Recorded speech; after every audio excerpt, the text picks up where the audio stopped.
भगवान से कहा विश्वामित्र जी ने, हे राम, तुमने मेरा यज्ञ तो पूर्ण कर दिया, लेकिन महाराज जनक ने भी एक यज्ञ का आयोजन किया है। यदि आप मेरे साथ चलें और आप यदि वहां पहुंच गए तो महाराज जनक का भी यज्ञ पूर्ण हो जाएगा। जैसे गुरुदेव ने ये बात कही तो भगवान बोले, ठीक है गुरुदेव, जैसा आपका आदेश, जहां आप ले चलो मैं तो वहीं चलने को तैयार हूं। अब आप यहां देखिए, विश्वामित्र जी ने दशरथ जी से क्यों मांगे थे राम लक्ष्मण? यज्ञ की पूर्ति के लिए, असुरों के नाश के लिए। अब जब असुरों का नाश हो गया, यज्ञ की पूर्णता हो गई, तो विश्वामित्र जी को राम लक्ष्मण जी लौटा देने चाहिए ना।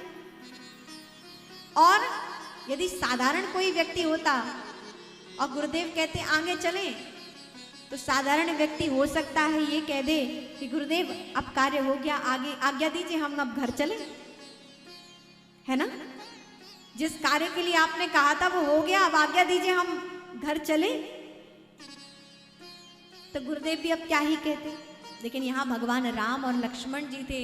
ज्यों ही गुरुदेव का यहाँ कार्य तो यज्ञ का पूर्ण हो गया, लेकिन गुरुदेव ने जब कहा कि आगे एक और यज्ञ हो रहा है, महाराज जनक ने यज्ञ आयोजन किया है, राम आप वहां भी चलो, तो मस्तक झुकाकर भगवान राम बोले, गुरुदेव जहां आप कहोगे हम तो वहीं चलने को तैयार हैं। यहां पर एक संकेत मिलता है, भगवान राम ने मना नहीं किया, गुरुदेव की आज्ञा में हां भर ली। निवेदन करूं, इस पृथ्वी पर वो सौभाग्यशाली व्यक्ति है जिसके लिए सोचने के लिए, विचार करने के लिए उसके घर में श्रेष्ठ जन है। जो आजकल के बच्चे कहते हैं ना, मम्मी आप कुछ नहीं जानती, पापा आप कुछ नहीं जानते, दादा दादी आपको कुछ नहीं मालूम, आप शांति से बैठिए, हमें सब पता है हमें कैसे करना है, हमें पता है आजकल का जमाना ऐसे ही है, हम ऐसे ही चलेंगे। होता है ना, अब शब्द इस प्रकार के, आधुनिक युवा पीढ़ी इस प्रकार की वार्ता माता पिता से दुर्व्यवहार करती है, दुर्वचनों का प्रयोग करती है। लेकिन समझने की आवश्यकता है, हमारे आदर्श भगवान श्री राम से हम सीखें। गुरुदेव ने कहा तो हामी भर ली। निवेदन करती हूं मैं आपसे कि इस पृथ्वी पर, इस भूमि पर वे सौभाग्यशाली जीव हैं जिनके विषय में, जिनके भले के लिए, जिनके हित के सोचने के लिए कोई है, उनके माता पिता, उनके गुरुजन, उनके श्रेष्ठ जन, उनके गार्जियन। और वो जितना भला आपके विषय में सोच सकते हैं उतना कोई और नहीं सोच सकता है।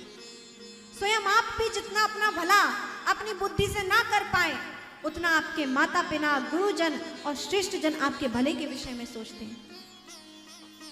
इसलिए इन दुर्वचनों को त्याग कर अपनी परंपरा को धारण करते हुए, श्रेष्ठ व्यक्ति बनते हुए, श्रेष्ठ संतान का दायित्व निभाते हुए, माता पिता के कहे अनुसार, घर के बड़े बुजुर्गों के कहे अनुसार उनकी बात का अनुपालन करना चाहिए। यहां भगवान चाहते तो कुछ भी कह सकते थे, लेकिन नहीं, भगवान ने क्या कहा, हे गुरुदेव जहां आप ले चलोगे हम वहीं चलने को तैयार हैं। इसीलिए यदि आपके घर में कोई आपके प्रति अच्छा सोचने वाला है, श्रेष्ठ जन अच्छा सोचते हैं, तो फिर वहां आपको अपनी बुद्धि नहीं लगानी चाहिए, उनके कहे को मान लेना चाहिए, और मानने पर हमारा कल्याण ही होगा। आगे चले हैं विश्वामित्र जी,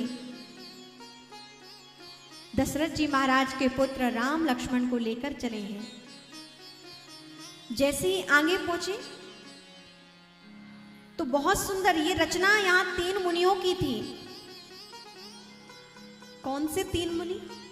सतानंद जी, विश्वामित्र जी और वशिष्ठ जी। भगवान राम कैसे अयोध्या से बाहर निकले, कैसे इस पृथ्वी पर जन कल्याण हो, इन 3 मुनियों की रचना थी।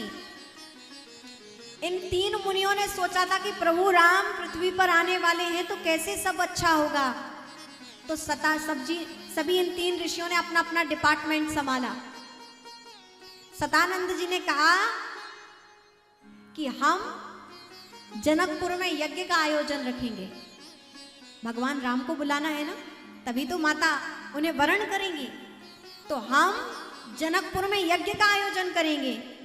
विश्वामित्र जी ने कहा तो ठीक है, आप यहाँ यज्ञ का आयोजन कीजिए, हम राम जी को लेने जाएंगे, अयोध्या में हम राम भगवान को लेकर आएंगे।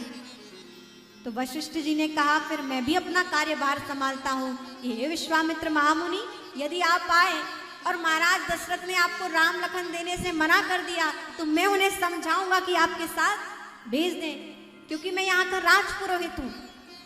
तो इन 3 ऋषियों की मंत्रणा थी कि भगवान अयोध्या से बाहर निकले, और वही हुआ।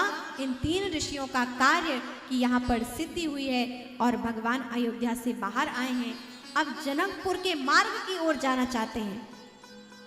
लेकिन हुआ क्या, जैसे ही गुरुदेव ने कहा कि हे राम लक्ष्मण अब हम जनकपुर चलेंगे, वहां महाराज दशरथ ने दिव्य यज्ञ का आयोजन किया है, उस यज्ञ को भी पूरा करो।